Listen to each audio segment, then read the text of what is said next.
Doctor صاحب، اللہ تعالیٰ کے نزول کے حوالے سے حدیث میں اس بات کا ذکر ہمیں ملتا ہے کہ جب رات کا آخری پہر ہوتا ہے تو ینزل ربنا، ہمارے رب نازل ہوتے ہیں.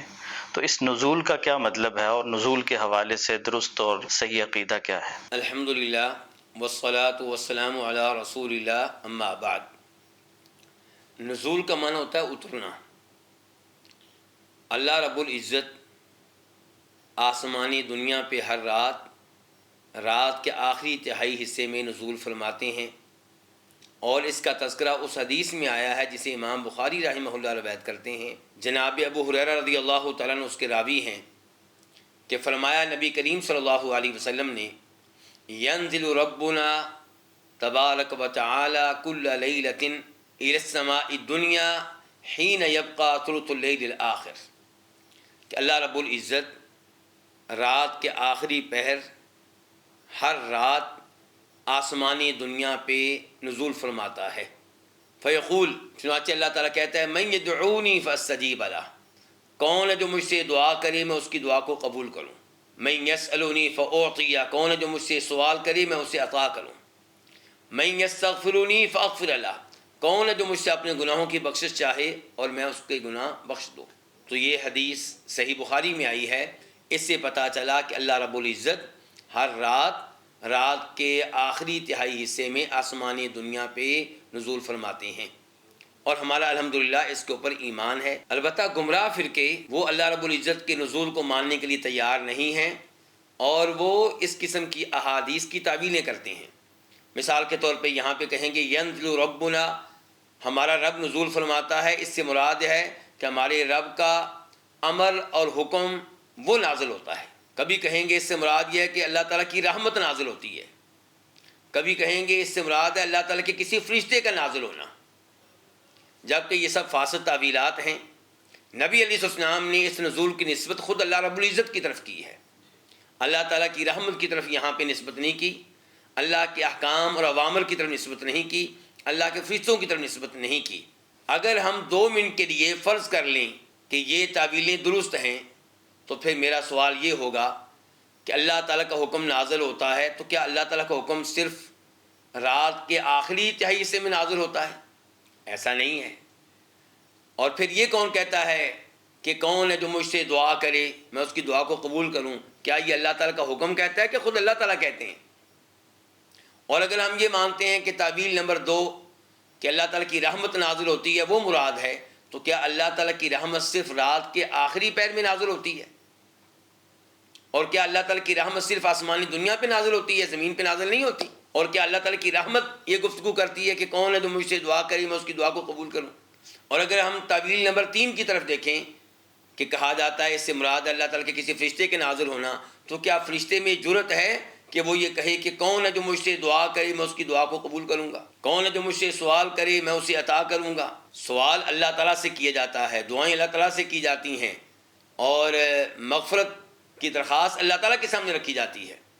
اللہ تعالیٰ ہی غفار ہے، اللہ تعالیٰ ہی سب کچھ دینے والا ہے، اللہ تعالیٰ ہی ساری دعائیں سننے والا ہے. تو اس لیے اس پوری حدیث سے مراد اللہ رب العزت خود ہیں، اور اس کی کسی قسم کی تعویل کرنا جرم ہوگا، غلط ہوگا. اللہ رب العزت سے دعا ہے کہ اللہ تعالیٰ ہمیں ہر طرح کی تعویلات سے محفوظ رکھے، اور احادیث کو اللہ تعالیٰ ان کے ظاہر کے مطابق اور ان کے حقیقی معنوں میں قبول کرنے کی توفیق عنایت فرمائے. وآخر دعوانا الحمدللہ رب العالمین. ڈاکٹر صاحب، کیا نزول کے حوالے سے کوئی یہ سوال کیا جا سکتا ہے کہ اللہ تعالیٰ کیسے نازل ہوتے ہیں، اور جب نازل ہوتے ہیں تو عرش پہ اس وقت ہوتے ہیں یا نہیں ہوتے؟ تو اس طرح کی جو سوالات اور تفصیلات پوچھی جاتی ہیں عوام کی طرف سے. گزارش یہ ہے کہ کیا ہم یہ سوال کر سکتے ہیں کہ اللہ تعالیٰ عرش پہ کیسے مستوی ہے؟ اللہ تعالیٰ عرش کے اوپر ہے، یہ قرآن کا عقیدہ ہے، یہ احادیث کا عقیدہ ہے، یہ اہل سنہ کا عقیدہ ہے، اہل حدیث کا عقیدہ ہے، سلف صالحین کا عقیدہ ہے. لیکن کیا ہم یہ سوال کر سکتے ہیں کہ اللہ تعالیٰ عرش کے اوپر کیسے مستوی ہے؟ جیسے ہم وہاں کیفیت کے بارے میں سوال نہیں کرتے اور وہاں پہ کیفیت کے بارے میں سوال کرنا جرم ہے، ایسے ہی یہ سوال کرنا کہ اللہ تعالیٰ کے نزول کی کیفیت کیا ہے، یہ سوال کرنا غلط ہے. اللہ تعالیٰ نزول فرماتا ہے جیسے اس کی شان کے لائق ہے، جیسے اس کی عظمت اور جلال کے لائق ہے. البتہ سلف صالحین سے ایسے اقوال ملتے ہیں کہ انہوں نے اس مسئلے پہ گفتگو کی ہے، جب اللہ تعالیٰ نزول فرماتا ہے تو کیا عرش اللہ تعالیٰ سے خالی ہو جاتا ہے؟ تو کچھ نے کہا کہ عرش اللہ تعالیٰ سے خالی ہو جاتا ہے، اور کچھ نے کہا نہیں، عرش اللہ تعالیٰ سے خالی نہیں ہوتا، اور کچھ نے کہا ہم اس مسئلے میں توقف اختیار کریں گے، گفتگو نہیں کریں گے، خاموش رہیں گے۔ زیادہ تر سلف کے اقوال پڑھیں اور سلفی علماء کرام کے اقوال پڑھیں تو اس قول کو تقویت ملتی ہے کہ عرش اللہ رب العزت سے خالی نہیں ہوتا، اور یہ چیز اللہ تعالیٰ کے لیے ناممکن نہیں ہے۔ اللہ تعالیٰ نزول فرماتے ہیں تب بھی اللہ تعالیٰ علو کے ساتھ متصف ہوتے ہیں، اللہ سب سے اوپر ہوتے ہیں۔ یعنی کہ یہ عقیدہ نہ رکھا جائے کہ اللہ تعالیٰ آسمان دنیا پہ نزول فرماتے ہیں تو 6 آسمان اللہ تعالیٰ کے اوپر ہو جاتے ہیں، اللہ تعالیٰ نعوذ باللہ اس کے نیچے ہوتے ہیں، یا یہ آسمان اللہ تعالیٰ کا گھیراؤ کر لیتے ہیں، احاطہ کر لیتے ہیں۔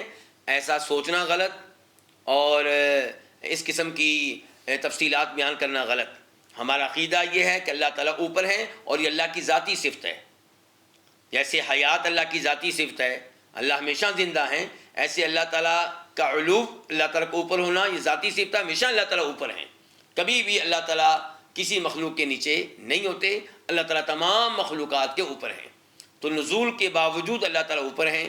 اگر کسی کے ذہن میں تردد آئے، اشکال آئے تو وہ چند امور کے اوپر غور کر لے۔ کیا آپ مانتے ہیں کہ اللہ تعالیٰ ہر آواز کو سنتا ہے، ہر وقت سنتا ہے؟ جی ہاں۔ تو جو اللہ تعالیٰ ہر وقت ہر آواز کو سنتا ہے، ہر انسان کی آواز، ہر جانور کی آواز، ہر پرندے کی آواز، کوئی عربی میں گفتگو کر رہا ہے، کوئی انگلش میں گفتگو کر رہا ہے، کوئی اردو میں گفتگو کر رہا ہے، کوئی پشتو میں گفتگو کر رہا ہے، کوئی پنجابی میں گفتگو کر رہا ہے، اس اللہ تعالیٰ کے لیے یہ مشکل نہیں ہے کہ وہ نزول بھی کرے اور وہ سب سے اوپر ہو۔ ہم یہ مانتے ہیں کہ اللہ رب العزت ہر نمازی کے چہرے کے سامنے ہوتے ہیں۔ تو کیا اس کو آپ کی عقل قبول کرتی ہے؟ یقیناً قبول کرتی ہے۔